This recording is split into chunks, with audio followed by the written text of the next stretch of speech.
Bu dunyoda nimaniki yoki kimnidir yomon deydigan bo'lsangiz, aynan mana shu yomonlik bilan yomon deganingiz uchun ham ozor chekamiz.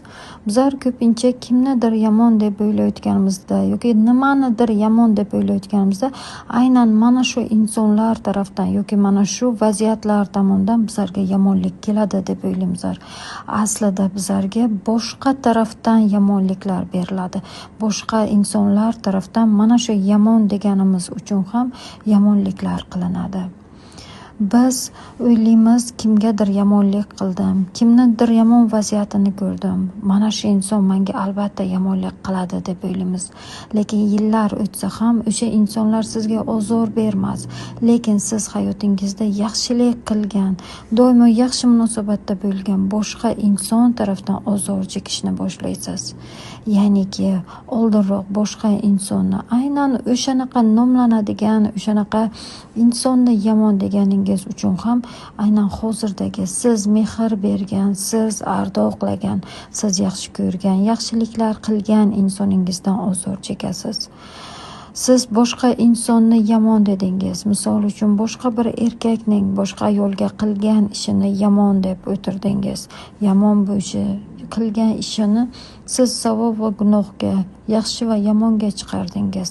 Va yillar o'tgandan keyin siz qaysidir insonga mehr berdingiz, yaxshiliklar qildingiz va sizga xuddi o'sha yomon degan vaziyatingizga o'xshagan vaziyat sizga kelishni boshladi.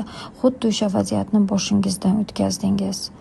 Ya'niki siz toki vaziyatlarni yaxshi yomonga chiqarmay, har bitta vaziyatdan xayr topishni o'rgangunizcha sizga o'sha vaziyatlar qayta berilaveradi.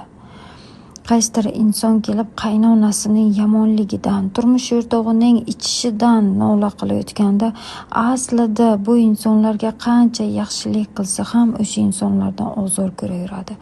Sababi boshqa insonlarning ichishini yomon degani, boshqa qaynonalarni yomon hisoblaganligi uchun ham hozirgi hayotida mana shu insonlarga ming yaxshilik qilgani bilan ularga yomonlik orqali javob qaytaryapti.